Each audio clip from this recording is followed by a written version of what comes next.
ಶ್ರೀನಿವಾಸಾಯ ರಾಘವೇಂದ್ರಾಯ ಸತ್ಯಧರ್ಮರತಾಯ ಚ.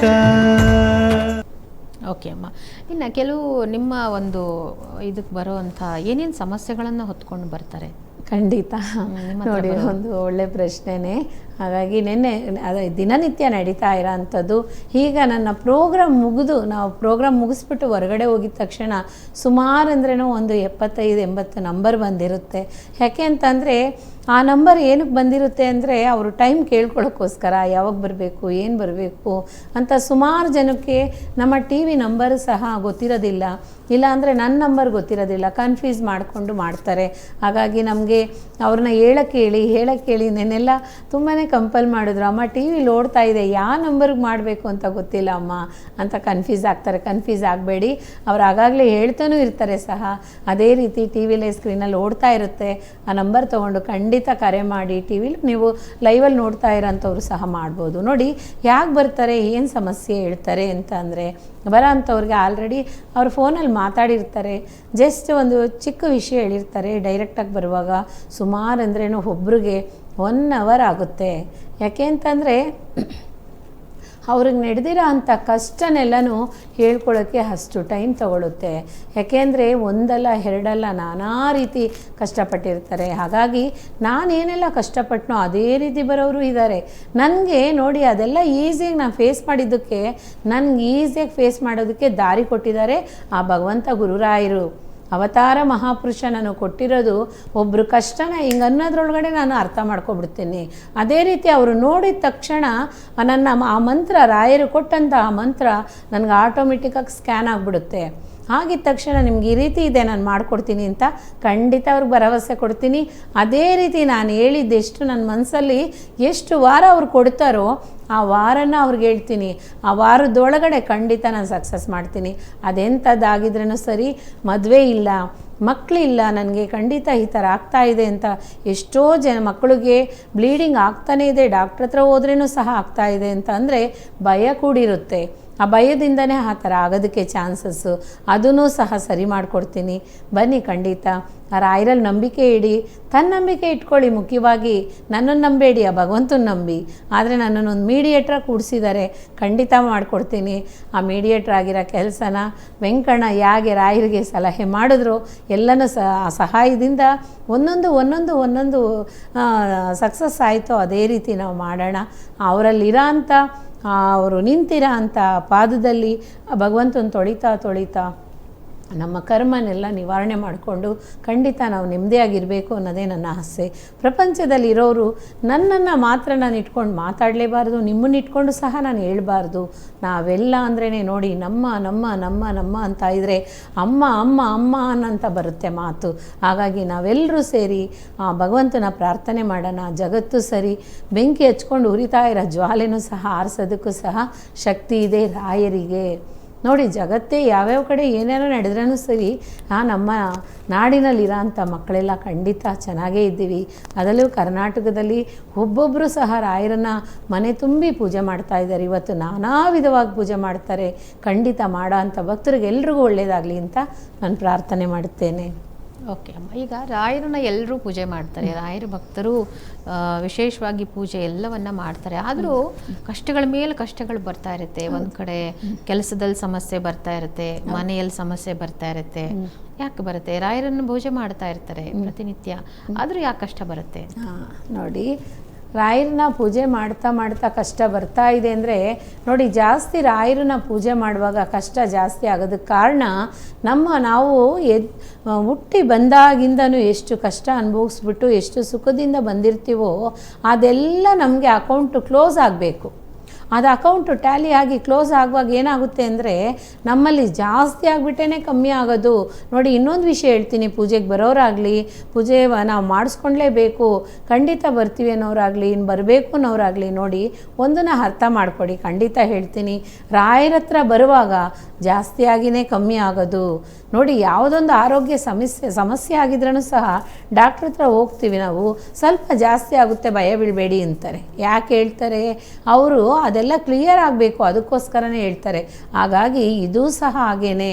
ನಮ್ಮಲ್ಲಿರೋ ಅಂಥ ಕಷ್ಟ ಆಗಲಿ, ನಷ್ಟ ಆಗಲಿ, ಎಂಥ ದುಷ್ಟಶಕ್ತಿ ಆಗಲಿ, ಅದೆಲ್ಲ ನಮ್ಮನ್ನು ಬಿಟ್ಟು ಹೋಗುವಾಗ ನಮ್ಮನ್ನು ತುಂಬಾ ಆರ್ಭಟದಲ್ಲಿ ಬೀಳಿಸಿ ಆ ಆರ್ಭಟದಿಂದ ನಾವು ಜಯಿಸ್ತೀವ ಇಲ್ವಾ ಅಂತ ಆ ಹದೈವ ಶಕ್ತಿ ನೋಡುತ್ತಂತೆ.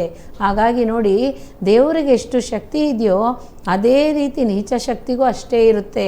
ಹಾಗಾಗಿ ನಮ್ಮನ್ನು ಬಿಟ್ಟು ಹೋಗೋಂಥ ಸಮಯದಲ್ಲಿ ಬೇಕಾದಷ್ಟು ಕಷ್ಟ ಕೊಡುತ್ತೆ. ಆ ಕಷ್ಟಕ್ಕೋಸ್ಕರ ನೋಡಿಬಿಟ್ಟು ಖಂಡಿತ ಭಯ ಬೀಳಬಾರ್ದು, ಅದೇ ರೀತಿ ಚಿಂತೆ ಬೀಳಬಾರ್ದು, ಮತ್ತು ಕಣ್ಣಿಂದ ನೀರು ಹರಿಸಲೇಬಾರ್ದು. ನಮ್ಮ ತಾಯಿ ಹೇಳೋರು, ಧೈರ್ಯನೇ ಧನಲಕ್ಷ್ಮಿ, ಧೈರ್ಯದಿಂದ ಇದ್ದು ಸಾಧಿಸು, ಆ ಧೈರ್ಯ ನಿನಗೆ ಯಾವಾಗೂ ಸಪೋರ್ಟ್ ಮಾಡುತ್ತೆ ಅಂತ ನೋಡಿ. ಹಾಗಾಗಿ ಆ ಧೈರ್ಯ ಮಾತ್ರನೇ ನಮಗೆ ಯಾವಾಗಲೂ ನಾವಿದ್ದು ನಿಲ್ಲೋಕ್ಕೂ ಸಹ ಸಹಾಯ ಮಾಡುತ್ತೆ.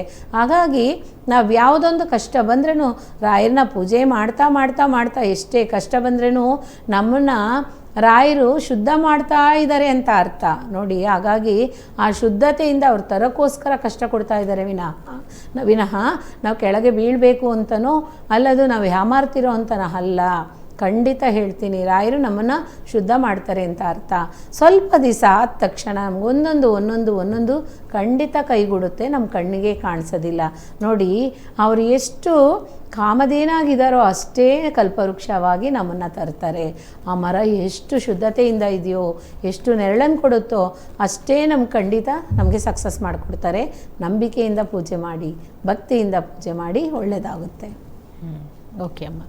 ಇನ್ನು ನಿಮ್ಮ ಬಳಿ ಬರುವಂಥ ಭಕ್ತರಿಗೆ ಯಾವ ರೀತಿ ಸಂಕಲ್ಪ ಮಾಡ್ತೀರಿ? ಈಗ ಒಬ್ಬ ಮದುವೆ ಆಗಿಲ್ಲ ತುಂಬ ವರ್ಷಗಳಿಂದ ಅಂತ ಹೇಳಿ ಬರ್ತಾರೆ, ನೀವು ಅವರಿಗೆ ಯಾವ ರೀತಿ ಸಂಕಲ್ಪ ಮಾಡಿ ಎಷ್ಟು ದಿನದ ಒಳಗಡೆ ಅವ್ರಿಗೆ ಮದುವೆ ಆಗುವಾಗ ಮಾಡ್ತೀರಾ?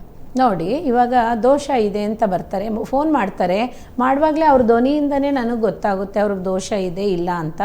ಒಬ್ಬರು ಫೋನ್ ಮಾಡಿದ್ರು, ಅವ್ರಿಗೆ ಹುಟ್ಟಿದಂಥ ಜನ್ಮರಾಶಿ ಜನ್ಮ ನಕ್ಷತ್ರನೇ ಬೇರೆ ಆಗಿದೆ.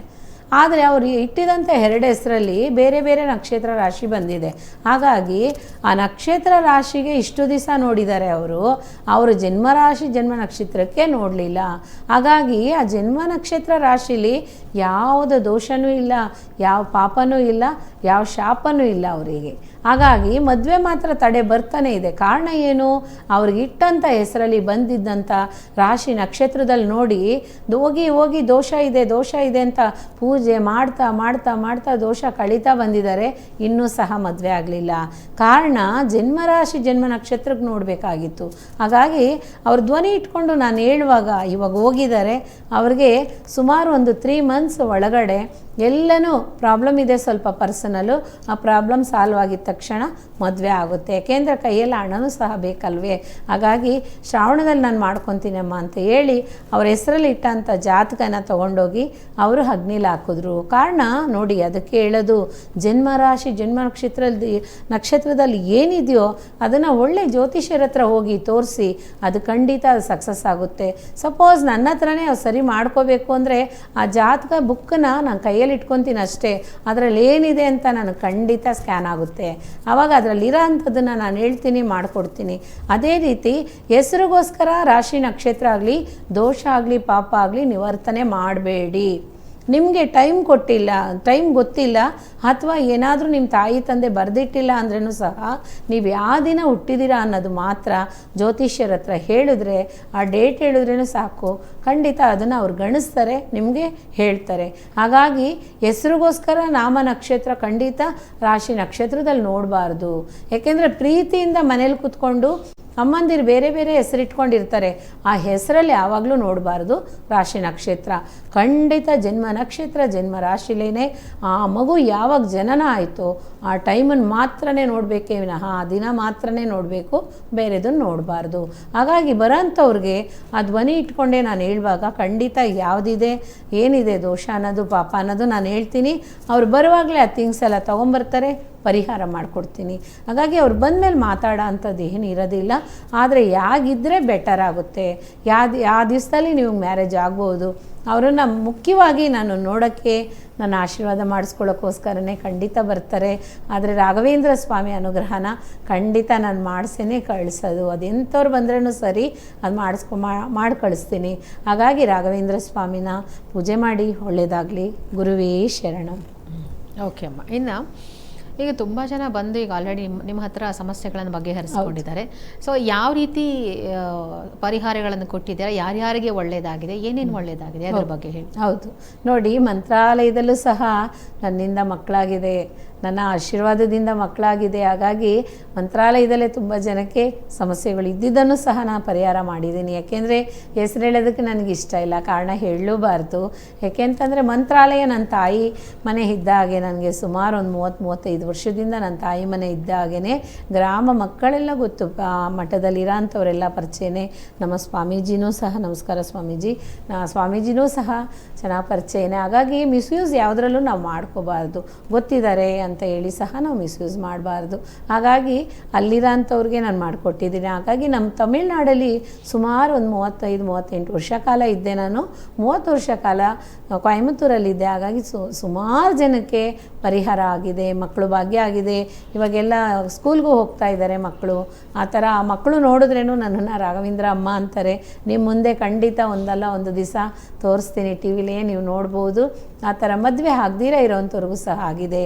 ನೋಡಿ, ಇನ್ನೊಂದು ವಿಷಯ ಏನು ಅಂತಂದರೆ, ಎಷ್ಟು ಆಶ್ಚರ್ಯ, ಒಂದು ಹೆಣ್ಮಗಿಗೆ ಯೂಟ್ರಸ್ ಇಲ್ಲ, ಆ ಮಗುನೇ ಆಗಲ್ಲ. ಯೂಟ್ರಸ್ ಇದೆ ಆದರೆ ಅಷ್ಟು ಡೆವಲಪ್ಮೆಂಟ್ ಆಗಿಲ್ಲ, ಆ ಹುಡುಗಿ ಏಜ್ ಅಟೆಂಡ್ ಮಾಡಿಲ್ಲ. ಹಾಗಾಗಿ ಆ ಹುಡುಗಿ ಏಜ್ ಅಟೆಂಡ್ ಮಾಡಲಿಲ್ಲ, ಆ ಹುಡುಗಿಗೆ ವಂಶವೃಕ್ಷ ಹೇಗಾಗುತ್ತೆ, ಆ ಹುಡುಗಿಗೆ ಮದುವೆ ಆಗುತ್ತಾ, ಈ ಥರ ಕಲಹ ತುಂಬ ಇತ್ತು. ಸುಮಾರು ಒಂದು 5-6 ಹೆಣ್ಮಕ್ಳಿಗೆ ಈ ಥರ ಇರೋಂಥ ಟೈಮಲ್ಲಿ ಆ ಮಗುನ ನನ್ನ ಹತ್ರ ಕರ್ಕೊಬಂದರು. ನಾನು ಹೇಳಿದೆ ಒಂದೇ ಮಾತು, ಖಂಡಿತ ಇವಳಿಗೆ ಮಂತ್ರಾಲಯಕ್ಕೆ ಹೋಗಿ ಈ ಮಗುಗೆ ಹೆಸರಲ್ಲಿ ಪೂಜೆ ಮಾಡಿ ಮಗುನ ನದಿಲೇ ಸ್ನಾನ ಮಾಡಿಸಿ 3 ದಿನ ಭಗವಂತನ ಪ್ರದಕ್ಷಿಣೆ ಮಾಡಿ, ರಾಯರನ್ನ ಮಾಂಚಾಲಮ್ನವ್ರ ಹತ್ರ ಎಲ್ಲ ಕಷ್ಟನೂ ಹೇಳ್ಕೊಳ್ಳಿ, ಖಂಡಿತ 7 ತಿಂಗಳು ಒಳಗಡೆ ಆ ಮಗು ಏಜ್ ಅಟೆಂಡ್ ಮಾಡ್ತಾಳೆ ಅಂತ. ಆ ಮಗು ಏಜ್ ಅಟೆಂಡ್ ಮಾಡುವಾಗ 22 ವಯಸ್ಸು, 22 ವಯಸ್ಸು ನೋಡಿ, ಏಜ್ ಅಟೆಂಡ್ ಮಾಡಿ ಈಗ 2 ಮಕ್ಕಳಿದ್ದಾರೆ, ಮದುವೆ ಆಗಿ ಈಗ 2 ಮಕ್ಕಳಿದ್ದಾರೆ. ಎಷ್ಟೊಂದು ನೋಡಿ ಮೈಯೆಲ್ಲ ಜುಮ್ಮನ್ನುತ್ತೆ, ಎಷ್ಟೊಂದು ಅವರು ಪವಾಡ ಅಂದರೆ ಮಿರಾಕಲ್ ಅದು ನೋಡಿ. ಆ ಮಾಂಚಾಲ ದೇವಿ ರಾಯರು ಇಬ್ಬರು ಸೇರಿ ಹೋಗೋಂಥವ್ರಿಗೆ ಮಾಡೋ ಅಂಥ ಅಷ್ಟು ಆಶೀರ್ವಾದನೂ ಭೂದೇವಿಲೇ ಎಲ್ಲೂ ಸಿಗೋದಿಲ್ಲ. ನಮ್ಮ ರಾಯರು ನಿತ್ಯ ಅವರೇ, ಸತ್ಯನೂ ಅವರೇ, ಜಗದ್ಗುರು ಅಂದರೆ ರಾಯರು. ಅಷ್ಟು ಅವತಾರ ಮಹಾಪುರುಷ, ಅವರಲ್ಲಿರೋ ಅಂಥ ಒಂದು ಪವಾಡಗಳಾಗಲಿ ಎಲ್ಲೂ ನಡೆಯೋಕ್ಕೆ ಸಾಧ್ಯನೇ ಇಲ್ಲ. ಕಾರಣ ಏನು ಅಂತಂದರೆ ಅವರಲ್ಲಿರೋ ಅಂಥ ಅಷ್ಟು ಶಾಂತತೆ. ಆ ಶಾಂತತೆಯೇ ಆ ದೇವಿ ಮಾಂಚಾಲಮ್ನವ್ರಿಗೆ ಇಷ್ಟ ಆಗೋದು ಸಹ. ಶಾಂತತೆಯಿಂದನೇ ಬರೋಂಥ ಬಡವ್ರಿಗೂ ಸಹ ಕೊಡ್ತಾರೆ ನೋಡಿ. ಈಗ ಬರೋಂಥವ್ರಿಗೆ ನಾನು ಯಾವ ರೀತಿ ಹೇಳ್ತೀನಿ, ಮಾಡಿದ್ದಂಥದ್ದು ಯಾಕೆ ನಡೆದಿದೆ ಅಂದರೆ ಖಂಡಿತ ನಡೀತಾ ಇದೆ. ಇವಾಗ ಒಂದು ಟ್ರಾನ್ಸ್ಫರ್ ಬೇಕಾಗಿದೆ, ಯಾವುದೋ ಒಂದು ಜಾಗದಲ್ಲಿ ಇದ್ದೀವಿ. ಇವಾಗ ನಮ್ಮ ರಿಲೇಷನ್ ಅವ್ರಿಗೆ ಒಬ್ರಿಗೆ ಕೇಳಿದ್ರು, ಅಮ್ಮ ನಾನು ಬರೋಕ್ಕಾಗ್ತಾ ಇಲ್ಲ, ಆದ್ರೇ ನಾನು ಬರಲಿಲ್ಲ ಅಂತ ಏನೋ ಅಂದ್ಕೋಬೇಡಿ, ನಾನು ಬರೋಕ್ಕೆ ಈ ಸಮಯದಲ್ಲಿ ಬರೋಕ್ಕಾಗ್ತಿಲ್ಲ ಅಂತ. ಕಾರಣ ಆದರೆ ಬರವೇ ಬೇಡ, ನಾನು ಮಾಡಿಕೊಡ್ತೀನಿ. ಯಾಕೆಂದರೆ ಆಲ್ರೆಡಿ ಅವ್ರ ಧ್ವನಿ ನನ್ನ ಜೊತೆಲಿದೆಯಲ್ಲ, ನಾನು ಕೇಳಿಸ್ಕೊಂಡಿದ್ದೀನಲ್ಲ. ಹಾಗಾಗಿ ಒಂದು ಜಾಗದಿಂದ ಇನ್ನೊಂದು ಜಾಗಕ್ಕೆ ಹೋಗಬೇಕು ಅಂದ್ರೂ ಸರಿ, ಆ ರಾಘವೇಂದ್ರ ಸ್ವಾಮಿ ಸಲಹೆಯಿಂದ ಖಂಡಿತ ಆಗುತ್ತೆ. ಪ್ರೈವೇಟ್ ಜಾಬ್ ಆಗಲಿ, ಒಂದು ಗೌರ್ಮೆಂಟ್ ಜಾಬ್ ಆಗಲಿ, ಸೆಂಟ್ರಲ್ ಗೌರ್ಮೆಂಟ್ ಆಗಲಿ, ಆ ಭಗವಂತನಿಗೆ ಅಲ್ಲಿ ಸಾಕು ಅಂದರೆ ಸಾಕು, ಅಲ್ಲಿಂದ ಇನ್ನೊಂದು ಜಾಗಕ್ಕೆ ಪ್ರಯಾಣ ಮಾಡಿಸ್ತಾರೆ. ಹಾಗಾಗಿ ಅವ್ರ ಪವಾಡಗಳು ಹೇಳೋಕ್ಕೆ ಸಾಧ್ಯನೇ ಇಲ್ಲ. ಹಾಗಾಗಿ ಮಕ್ಕಳು ಹುಷಾರಿಲ್ಲ, ಮಕ್ಕಳಿಗೆ ಹುಷಾರಿಲ್ದಿರ ಇದ್ದಾರೆ ಅಂತ ಕರ್ಕೊಬಂದ್ರೂ ಸಹ ಭೀತಿ ಯಂತ್ರ ಕೊಡ್ತೀನಿ, ಅದು ಖಂಡಿತ ಒಳ್ಳೆಯದಾಗುತ್ತೆ. ಬಿದ್ದವ್ರಿಗೆ ಮುಖ್ಯವಾಗಿ ಸುಮ್ಮನೆ ನಡ್ಕೊಂಡು ಹೋಗ್ತಾ ಇದ್ದೆ, ಸ್ಲಿಪ್ಪಾಗಿ ಬಿದ್ದುಬಿಟ್ಟೆ, ನನಗೆ ಹುಷಾರಿಲ್ಲ ಅಂದ್ರೂ ಸಹ ಅದು ಯಾಕಾಗಿದೆ, ಏನಕ್ಕೋಸ್ಕರ ಅನ್ನೋದು ಸಹ ನಾನು ಹೇಳ್ತೀನಿ. ಬನ್ನಿ, ಈಗ ನಡೀತಾ ಇರೋಂಥವ್ರು, ಬಂದಿರೋರ್ಗೂ ನಡೀತಾ ಇರೋಂಥವ್ರಿಗೂ ಖಂಡಿತ ಮನಸ್ಸು ಸಮಾಧಾನ ಆಗ್ತಾ ಇದೆ. ಯಾಕೆಂದರೆ ನಮ್ಮ ಟಿ ವಿಲಿ ನಾವು ಸ್ಟಾರ್ಟ್ ಮಾಡಿದ್ದೀವಿ ಯುಗಾದಿ ಹಬ್ಬಕ್ಕೆ, ಇನ್ನೂ 1 ತಿಂಗಳು ಸಹ ಕ್ರಾಸ್ ಆಗಿಲ್ಲ. ಸುಮಾರು ಅಂದ್ರೇನು ಲಕ್ಷಾಂತರ ಮಕ್ಕಳಿಗೆ ಗೊತ್ತಾಗಿದೆ, ಸಾವಿರಾರು ಮಕ್ಕಳು ಗೊತ್ತಾಗಿದೆ, 100 ಮಕ್ಕಳು ನನ್ನ ಹತ್ರ ಬಂದೋಗಿದ್ದಾರೆ, 100 ಭಕ್ತರು, ರಾಘವೇಂದ್ರ ಸ್ವಾಮಿ ಭಕ್ತರು ಬಂದೋಗಿದ್ದಾರೆ. 100 ಜನದಲ್ಲಿ ಅಟ್ಲೀಸ್ಟ್ ಒಂದು 5 ಜನಕ್ಕಾದರೂ ಒಳ್ಳೆಯದಾಗಿಲ್ವಾ ಅಂದರೆ ಖಂಡಿತ ಆಗಿರುತ್ತೆ. ಅದನ್ನೆಲ್ಲ ಹೇಳ್ಕೊಂಡ್ರೆ ಇಲ್ಲಿ ಹೇಳ್ಬಾರ್ದು ಅನ್ನೋ ವಿಷಯಕ್ಕೋಸ್ಕರ ನಾನು ಹೇಳ್ತಾ ಇಲ್ಲ, ಹೆಸರನ್ನು ಇಡೋಕ್ಕಾಗಲ್ಲ, ಖಂಡಿತ ಆಗ್ತಾ ಇದೆ. ಅದು ನಂಬಿಕೆ ಅಷ್ಟೇ. ನಮ್ಮಲ್ಲಿ ನಂಬಿಕೆ ಇತ್ತು ಅಂದರೆ ಖಂಡಿತ ಒಳ್ಳೆಯದಾದೇ ಆಗುತ್ತೆ. ನಂಬಿಕೆಯಿಂದ ಇರಿ. ಓಕೆ ಅಮ್ಮ. ಇನ್ನು ಬಹಳಷ್ಟು ಜನರಿಗೆ ಮನೆ ಕಟ್ಟಬೇಕು ಅಂತ ಅನ್ಕೊಂತಾ ಇರ್ತಾರೆ, ಬಹಳಷ್ಟು ತಡೆಗಳು ಬರ್ತಾ ಇರುತ್ತೆ. ಈಗ ರಾಯರ ಸನ್ನಿಧಿಗೆ ಬಂದರೆ ಹೇಗೆ ಆ ಒಂದು ಸಮಸ್ಯೆ ದೂರ ಆಗುತ್ತೆ, ಯಾವ ರೀತಿ ಪರಿಹಾರ ಮಾಡ್ಕೊಳ್ತಾರೆ? ನೋಡಿ, ಮನೆ ಕಟ್ಟಬೇಕು ಅಂತ ಅನ್ನೋರಿಗೆ ಮನೆ ಹತ್ರ ಇರೋಂಥ ಅವ್ರ ಜಾಗದಲ್ಲಿ 5 ಜಾಗದಲ್ಲಿ ಮಣ್ಣು ಬೇಕು. ನನಗೆ 4 ದಿಕ್ಕಲ್ಲೂ ಒಂದು ಸ್ವಲ್ಪ ಮಣ್ಣು, ಸೆಂಟ್ರಲ್ಲಿ ಒಂದು ಸ್ವಲ್ಪ ಮಣ್ಣು, 5 ದಿಕ್ಕಿಂದನೂ ಅವ್ರ ಮಣ್ಣು, 4 ದಿಕ್ಕಿಂದನೂ ಸೆಂಟ್ರಲ್ಲಿ ಇರೋಂಥ ಭೂಮಿಲಿಂದ 5 ಜಾಗದಿಂದ ಮಣ್ಣು ತಂದರು ಅಂತ ಅಂದರೆ ಸ್ವಲ್ಪ ಸಾಕು. ವಿಭೂತಿಯಷ್ಟು ಒಂದು ಅಕ್ಷತೆ ನಾವು ಇಷ್ಟು ಹಾಕ್ಕೊಂಡ್ರೆ ಸಾಕು. ಅಷ್ಟು ಹಾಕ್ಕೊಂಡು ಪೇಪರಲ್ಲಿ, ಶುದ್ಧವಾಗಿದ್ದಂಥ ಪೇಪರಲ್ಲಿ ತೊಗೊಂಬರ್ಬೇಕು. ಆ ಮಣ್ಣನ್ನು ನನ್ನ ಕೈಯಲ್ಲಿ ಇಟ್ಕೊಂಡು ನಾನು ನೋಡ್ತೀನಿ. ಆ ಮಣ್ಣಲ್ಲಿ ನೋಡುವಾಗ ಆ ಭೂಮಿಲೇ ಅವರಿರೋಂಥ ನೋಡಿರೋ ಅಂಥ ಜಾಗದಲ್ಲಿ ಮನೆ ಕಟ್ಟಿದ್ರೆ ಅವ್ರಿಗೆ ಒಳ್ಳೇದಾಗುತ್ತಾ ಅಥವಾ ಏನಾದರೂ ಪ್ರಾಬ್ಲಮ್ ಇರುತ್ತಾ ಅನ್ನೋದು ಸಹ ನೋಡಿ ಹೇಳ್ತೀನಿ. ಅದೇ ರೀತಿ ಪೂಜೆ ಮಾಡಿ ಸಹ ಕೊಟ್ಟು ಕಳಿಸ್ತೀನಿ. ಅವ್ರಿಗೆ ಒಳ್ಳೇದಾಗುತ್ತೆ, ಆ ಭೂಮಿಗೆಲ್ಲ ಹಾಕ್ತಾರೆ, ಒಳ್ಳೇದಾಗುತ್ತೆ. ಇದೇ ರೀತಿ ಕೊಯಮತ್ತೂರಲ್ಲೂ ಸಹ ನಡೆದಿದೆ, ಬೇಕಾದಷ್ಟು ಜಾಗದಲ್ಲೂ ಸಹ ನಡೆದಿದೆ. ಇವಾಗ ಅವ್ರ ಮನೇಲಿರೋಂಥ ಮಕ್ಕಳನ್ನ, 2 ಮಕ್ಕಳಿದ್ರು, ಡಾಕ್ಟರ್ನೂ ಓದಿಸಿ ಆ ಮನೆ ನಾನು ಪೂಜೆ ಮಾಡಿಕೊಟ್ಟು ಭೂಮಿಗೆ, ಆ ಭೂಮಿಯಿಂದ ಅವ್ರ ಮನೆ ಕಟ್ಟಿ, ಮನೆ 2 ಮಹಡಿ ಕಟ್ಟಿ, ಮಕ್ಕಳಿದ್ರು, ಚಿಕ್ಕ ಚಿಕ್ಕ ಮಕ್ಕಳು. ಈಗ ರಷ್ಯಾದಲ್ಲಿ ಹೋಗಿ ಡಾಕ್ಟ್ರ್ ಓದ್ಬಿಟ್ಟು ಬಂದು ಇವಾಗ ಆಸ್ಪತ್ರೆ ಸಹ ಇಟ್ಕೊಂಡಿದ್ದಾರೆ, ಗೌರ್ಮೆಂಟಿಂದ ಜಾಬು ಸಹ ಸಿಕ್ಕಿದೆ ನೋಡಿ. ಹೀಗಾಗಿ ಒಂದೊಂದು ಅವ್ರ ಮಹಿಮೆ ಬರ್ತಾನೆ ಇರುತ್ತೆ. ಮನೆ ಕಟ್ಟೋರು, ಖಂಡಿತ ಕಟ್ಟಬೇಕು ಅನ್ನೋರು ಫೋನ್ ಮಾಡಿ ಅಪಾಯಿಂಟ್ಮೆಂಟ್ ತೊಗೊಳ್ಳಿ, ಅದನ್ನು ತೊಗೊಬನ್ನಿ, ನಾನು ಮಂತ್ರಿಸ್ಕೊಡ್ತೀನಿ. ಖಂಡಿತ ನೀವು 1 ವರ್ಷದ ಒಳಗಡೆ ಸೂಪರಾಗಿದ್ದಂಥ ಲೈಫ್ನ ಆ ಮನೇಲಿ ನೀವು ಬಾಳ್ಬೋದು ಖಂಡಿತ. ಪೂಜ್ಯಾಯ ರಾಘವೇಂದ್ರಾಯ ಸತ್ಯಧರ್ಮರತಾಯ ಚ